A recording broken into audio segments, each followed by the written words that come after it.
അങ്ങനെ പുതിയ ഒരു വീഡിയോ പരമ്പര കൂടി തുടക്കം കുറിക്കുകയാണ്. എക്സ് മുസ്ലിം ഖുർആൻ വായിക്കുമ്പോൾ. ഞാൻ സത്യത്തിൽ ആ പേര് എക്സ് മുസ്ലിം എന്നൊന്നും ചേർക്കണം എന്നൊന്നും കരുതി വന്നില്ല. പിന്നെ ഇപ്പോൾ അത് ചേർത്താൽ എന്താ കുഴപ്പം, ചേർത്തില്ലെങ്കിൽ എന്താ കുഴപ്പം എന്നാൽ പിന്നെ ചിന്തിച്ച് തൽക്കാലം അതവിടെ നിൽക്കട്ടെ. എക്സ് മുസ്ലിം നിൽക്കട്ടെ. അത് കുറേ ആൾക്കാരെ പൊള്ളിക്കണുണ്ട്, ആണ് പൊള്ളട്ടെ. എന്താ അപ്പം അങ്ങനെ പേര് വെച്ചെന്താ കുഴപ്പം? അപ്പോൾ കുറേ ആൾക്കാർ കുറേ ഡയലോഗുകളൊക്കെ വരണ്ടാവും അല്ലേ. എക്സ് ബിരിയാണി, അതിൻ്റെ കാര്യം ഞാൻ വേറെ പറഞ്ഞിട്ടുണ്ട് കേട്ടോ. എക്സ് ബിരിയാണി, പിന്നെ അതേപോലെ എന്താ എച്ചിൽ എന്നൊക്കെ പറയില്ലേ, അതിൻ്റെ കാര്യം ഞാൻ വേറെ പറഞ്ഞിട്ടുണ്ട്. അപ്പോൾ ആരെങ്കിലൊക്കെ കേൾക്കണവർ ഉണ്ടെങ്കിൽ, ഇങ്ങനെ വിളിക്കണമൊക്കെ ഉണ്ടെങ്കിൽ നിങ്ങൾ വിളിച്ചിങ്ങളെ ആ ഒരു പൂതി കെടുത്ത് തീർക്കി കമൻറ്റ് ബോക്സിൽ അത് ഞാൻ വേറെ പറയാം. അതിൻ്റെ കിസ്സ, എച്ചിൽ കിസ്സകളും അതുപോലെ എക്സ് ബിരിയാണി കിസ്സകളൊക്കെ ഞാൻ പറയാനുണ്ട്. അത് പിന്നൊരു വീഡിയോ. ഏതായാലും ഇപ്പോൾ പറയാവുന്ന അതല്ല. ഒരു എക്സ് മുസ്ലിം ഖുർആൻ വായിക്കുമ്പോൾ, ഇതാണ് നമ്മൾ ഈ വീഡിയോ പരമ്പരൻ്റെ ടോപ്പിക്ക്. അതായത് ഇസ്ലാം ഉപേക്ഷിച്ച ഒരാൾ, അയാൾ വീണ്ടും ഖുർആനിലേക്ക് പോവാണ്, ഖുർആൻ വീണ്ടും വായിക്കുകയാണ്, റീഡ് ചെയ്യാൻ. അപ്പോൾ ഇപ്പോൾ നിലവിൽ ഞാൻ എന്തിന് ഇസ്ലാം ഉപേക്ഷിച്ചിട്ട് ഞാൻ എന്തിന് ഇസ്ലാം പഠിക്കുന്നു, ഇസ്ലാമിലേക്ക് വീണ്ടും ഒരു പുനർപഠനത്തിന് നീ എന്തിനു വന്നു, ഒരു പുനർവായനക്ക് നീ എന്തിനു വന്നു എന്ന ചോദ്യം ഒരുപാട് പേർക്കുണ്ട്, ഉണ്ടാവും. അതിൽ എനിക്ക് കൃത്യമായി നൽകാനുള്ള ഉത്തരം, ഞാൻ ഇതിൽ വന്നത് ഒന്നുകൂടി വന്നത്, ഒന്നാമത് ഇത് എൻ്റെ പാഷനാണ്. എനിക്ക് അത് അങ്ങനെ അങ്ങോട്ട് ഉപേക്ഷിക്കാൻ കഴിയുന്ന ഒരു സംഗതിയല്ല. ഒരു വല്ലാത്തൊരു ഇഷ്ടത്തോടു കൂടി തുടങ്ങി വെച്ചതാണ്, ഒടുവിൽ വിശ്വാസം നഷ്ടപ്പെട്ടു. എന്നാലും എനിക്കത് അങ്ങനെ, അത് ഇസ്ലാം എന്ന് മാത്രമല്ല, എല്ലാ മതങ്ങളെക്കുറിച്ചും എനിക്ക് ഒരു പാഷനുണ്ട്. അപ്പോൾ അങ്ങനെ അങ്ങോട്ട് ഉപേക്ഷിക്കാൻ തോന്നാത്തത് കൊണ്ട് വീണ്ടും കാര്യങ്ങൾ കയ്യിലെടുക്കുകയാണ്. പിന്നെ അതിൻ്റെ പിന്നിലുള്ള ഒരു പ്രധാന ലക്ഷ്യം എന്ന് പറയുന്നത്, ഒരുപാട് പേരുടെ സമയം ഇതിൻ്റെ പിറകിൽ നഷ്ടപ്പെടുന്നുണ്ട്. അപ്പോൾ ഞാൻ ഇതിൽ വീണ്ടും ഈ സംഗതികൾ എടുക്കുമ്പോൾ, വീണ്ടും ഒരു പുനർപഠനത്തിനും വിശകലനത്തിനും വിമർശനത്തിനും ഒക്കെ വിധേയമാക്കുമ്പോൾ, വ്യത്യസ്ത ആംഗിളുകളിലൂടെ ഇത് ആളുകളിലേക്ക് എത്തിക്കുമ്പോൾ, ഇത് ഒരു സത്യമാണെങ്കിൽ, നിങ്ങൾ ഈ പറഞ്ഞൊരു സത്യമാണെങ്കിൽ ആ സത്യം അങ്ങോട്ട് തെളിയട്ടെന്ന്, ആ സത്യം അങ്ങോട്ട് തെളിയട്ടെ. അതുകൊണ്ട് നേരെ മറിച്ച് ഇതൊരു കള്ളമാണെങ്കിൽ ആളുകൾ ഇതിന് മേലിൽ കളയുന്ന സമയം കുറയട്ടെ, ഇതിന് മേലിൽ കളയുന്ന ആ ഒരു എഫേർട്ട് ഇല്ലാതാവട്ടെ.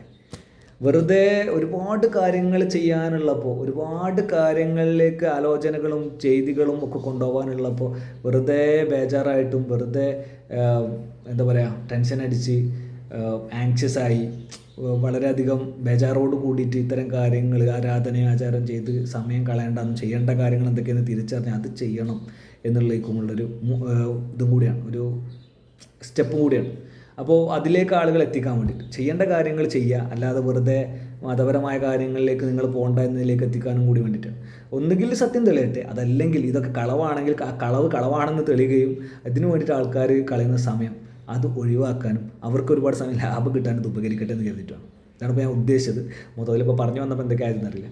ഈ അവസാനം പറഞ്ഞ സംഗതി ഞാൻ ഉദ്ദേശിച്ചത്, ആൾക്കാരുടെ സമയം ലാഭിക്കാൻ വേണ്ടി, ഇനി വരുന്നവരുടെ സമയമെങ്കിലും ലാഭിക്കാൻ വേണ്ടി ഞാൻ നഷ്ടപ്പെടുത്തിയ സമയം കുറച്ചെങ്കിലും ഉപകാരപ്പെടാൻ വേണ്ടിയിട്ട്, ഞാൻ മറ്റുള്ളവർക്ക് അതിൻ്റെ ഒരു മെച്ചം ഉണ്ടാകാൻ വേണ്ടിയിട്ട് ഞാൻ ഒന്നുകൂടി ഈ ഒരു രീതിയിൽ സമയം കളയാൻ ഉദ്ദേശിച്ചിരിക്കുകയാണ്. എന്ന് മാത്രമല്ല, ഞാൻ വായിക്കുമ്പോൾ, ഒരു പുനർവായന നടത്തുമ്പോൾ വ്യത്യസ്ത രീതിയിൽ, വ്യത്യസ്ത സ്റ്റേജുകളിലൂടെ നമ്മൾ കടന്നു പോകുമ്പോൾ എന്തൊക്കെയാണ് നിലവിൽ മനസ്സിലൂടെ കടന്നു പോകുന്നത് എന്ന് പങ്കുവെക്കൽ കൂടിയാണ് എൻ്റെ ഉദ്ദേശം. അപ്പോൾ ചിലപ്പോൾ കുറേ ആൾക്കാർക്ക് അത് നിനക്ക് ഖുർആൻ മനസ്സിലായില്ല എന്നതിൻ്റെ ഏറ്റവും വലിയ തെളിവാണിതെന്നൊക്കെ പറയാനുണ്ടാവും. ഇത് ഞാനിങ്ങനെ ഓരോ കാര്യങ്ങൾ പറയുന്ന സമയത്ത്, വിലയിരുത്തുന്ന സമയത്ത്, അല്ലെങ്കിൽ അതിൽ ബന്ധപ്പെട്ട കാര്യങ്ങൾ പങ്കുവെക്കുമ്പോൾ നിനക്ക് ഖുർആൻ മനസ്സിലായിട്ടില്ല, അത് മനസ്സിലാകില്ല എന്നുള്ളതിൽ ഏറ്റവും വലിയ തെളിവാണിതെന്നൊക്കെ പറയാനൊക്കെ ആൾക്കാരുണ്ടാവും. അപ്പോൾ അവരോടൊക്കെ എനിക്ക് പറയാനുള്ളത്, നിങ്ങൾ ബേജാറായില്ലേ, ഞാനൊരു വായന കൊണ്ട് നിർത്തില്ല. ഒറ്റ വായന കൊണ്ട് മാത്രമായിട്ട് നിർത്താൻ എനിക്ക് ഉദ്ദേശമല്ല.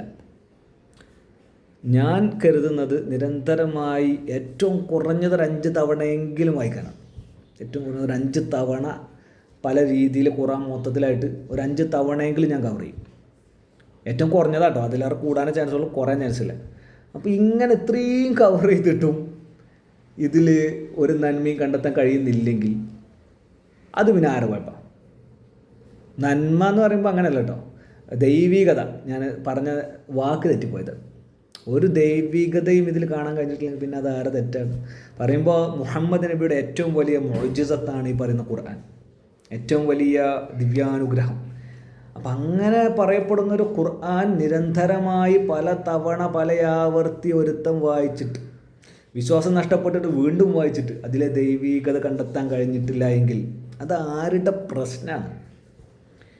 ഏതായാലും നമുക്ക് നോക്കാം, മുന്നോട്ട് പോയി നോക്കാം. അപ്പോൾ ആദ്യത്തെ വായന നടന്നുകൊണ്ടിരിക്കുകയാണ്. സൂറത്തുൽ ബഖറയിലെ ഏതാനും വചനങ്ങളിലൂടെയാണ് കടന്നു പോയിക്കൊണ്ടിരിക്കുന്നത്. നമ്മുടെ റീൽസ് ഇങ്ങനെ കണ്ടാലും മനസ്സിലാവും. അപ്പോൾ ഏതായാലും മനസ്സിലാകുന്ന അല്ലെങ്കിൽ മനസ്സിലൂടെ കടന്നു പോകുന്ന കാര്യങ്ങൾ അതാണ് നിലവിൽ മനസ്സിലൂടെ കടന്നു പോകുന്നത്. നമ്മളിത് ഈ പുനർവായനയിൽ മനസ്സിലൂടെ കടന്നു പോകുന്ന കാര്യങ്ങൾ പലതും എന്തൊക്കെയാണെന്നുള്ളതൊന്ന് പങ്കുവെക്കാനാണ് ഞാൻ ഉദ്ദേശിക്കുന്നത്. അപ്പോൾ അതിലേക്ക് കടക്കാം.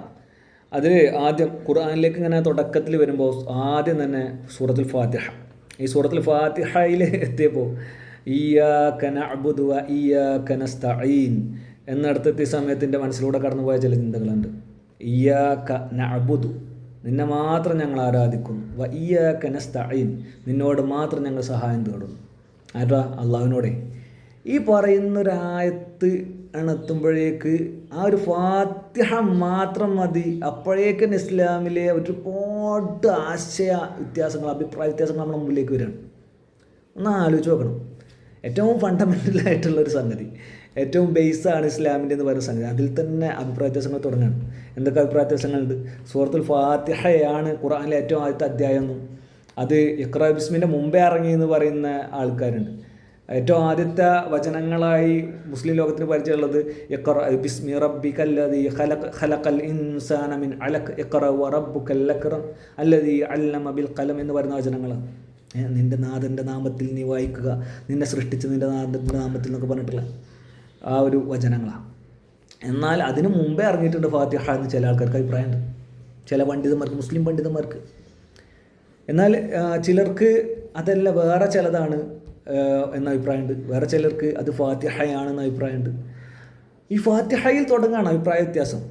ഒരു ദൈവികമായ ഗ്രന്ഥം, ഒരു ദൈവത്തിൻ്റെ പ്രവാചകനിലൂടെ വന്നൊരു ഗ്രന്ഥം, ഏറ്റവും കുറഞ്ഞത് അതിലെങ്കിലും അതിൻ്റെ ക്രോഡീകരണത്തിലും അതിൽപ്പെടുന്ന വചനങ്ങളുടെ കാര്യത്തിലുള്ള അഭിപ്രായ വ്യത്യാസമെങ്കിലും ഒന്ന് ഈ ദൈവത്തിന് ഒഴിവാക്കാമായിരുന്നില്ലേ? ദൈവികത ഇല്ലായ്മയുടെ ദൃഷ്ടാന്തങ്ങളിൽ ഒന്നാണ് ഇതൊക്കെ. അതേപോലെ തന്നെ ഇയ്യാക നഅ്ബുദു വ ഇയ്യാക നസ്തഈൻ എന്ന് പറയുന്നിടത്തെത്തിയപ്പോൾ അവിടെ മുസ്ലിം അവാന്തര വിഭാഗങ്ങൾ, പരമ്പരാഗത സുന്നികളും മുജാഹിദുകളൊക്കെ തമ്മിലുള്ള അഭിപ്രായ വ്യത്യാസങ്ങളാണ് മനസ്സിലേക്ക് വരുന്നത്. അതായത് അള്ളാഹുവിനോട് മാത്രം സഹായം തേടാൻ പാടുള്ളൂ, വേറെ ആരോടും സഹായം തേടാൻ പാടില്ല എന്നാണ് ഈ ആയത്തിൻ്റെയൊക്കെ ഉദ്ദേശം എന്നാണ് ഒരു കൂട്ടം മുസ്ലിങ്ങൾ പറയുന്നത്. മറ്റേ കൂട്ടാണെങ്കിലോ അങ്ങനെയല്ല. അതുകൊണ്ട് ഉദ്ദേശിക്കുന്നത് അള്ളാഹുവിനോട് സഹായം തേടുക. എങ്ങനെ? അള്ളാഹുവിനോടുള്ള സഹായത്തേട്ടം അങ്ങനെ, അത് വേറൊന്ന്. എന്നാൽ സൃഷ്ടികളോട് സഹായം തേടരുത്. അതായത് മരിച്ചു കിടക്കുന്ന മഹാന്മാരോട്, മരിച്ചു കിടക്കുന്ന മഹാന്മാരോടും, അവർ മരിച്ചിട്ടില്ല എന്നാണ്, അവർ ഖബറിലാണെങ്കിലും അവർ മരിച്ചിട്ടില്ല എന്നാണ് സങ്കല്പം. അപ്പോൾ അങ്ങനെയുള്ള ആളുകളുടെ ആത്മാക്കളോട് സഹായം തേടുന്നതിന് കുഴപ്പമില്ല. അതുപോലെ ജിന്നുകളോട് സഹായം തേടുന്നതിന് കുഴപ്പമില്ല, മനുഷ്യരോട് തന്നെ സഹായം തേടുന്നതിന് കുഴപ്പമില്ല എന്നൊക്കെയാണ് ഒരു കൂട്ടർ പറയുന്നത്. അതേസമയം അള്ളാഹുവിനോട് മാത്രം സഹായം തേടണമെന്ന് പറയുന്നിടത്ത് വേറൊരു കട്ട കോമഡി ഉണ്ട്. അള്ളാഹുവിനോട് മാത്രം സഹായം തേടണമെന്ന് പറയുന്നവരോട് അപ്പോൾ പിന്നെ മനുഷ്യനോട് സഹായം തേടാൻ പാടില്ല എന്ന് പറഞ്ഞാൽ അപ്പോൾ അവർ വേറെ സാധനം കൂടെയൊക്കെ ആഡ് ചെയ്യും. അഭൗമമായ മാർഗത്തിലൂടെയുള്ള സഹായം തേട്ടാൻ അത് അള്ളാഹിനോട് മാത്രമേ പറ്റുള്ളൂ. അപ്പോൾ അതവിടെ നിങ്ങൾക്ക് കിട്ടി, അത് ഈ ഖുർആനിലുണ്ട്. അഭൗമമായത് മാത്രങ്ങൾ അള്ളാഹിനോട് ചോദിച്ചു, അതല്ലാതെ നിങ്ങൾ ഇവരോട് മനുഷ്യരോട് ചോദിക്കുന്നുള്ള ഖുർആനിലുണ്ടോ എന്ന് ചോദിച്ചാൽ അപ്പോൾ പിന്നെ ജബ തുടങ്ങും. അവിടെ തന്നെ ആ ഒരു ഫാത്തിഹ മാത്രം എടുക്കുമ്പോൾ തന്നെ അഭിപ്രായ വ്യത്യാസങ്ങളാണ്. അപ്പോൾ നിങ്ങളൊന്ന് ആലോചിച്ച് വെക്കണം, എവിടെയാണ് ഇപ്പോൾ ഇതിൻ്റെയൊക്കെ ഒരു കഥ കിടക്കുന്നത്? ദൈവീകതയുടെ ദൃഷ്ടാന്തങ്ങളാണ് ഇപ്പോൾ ഇതൊക്കെ.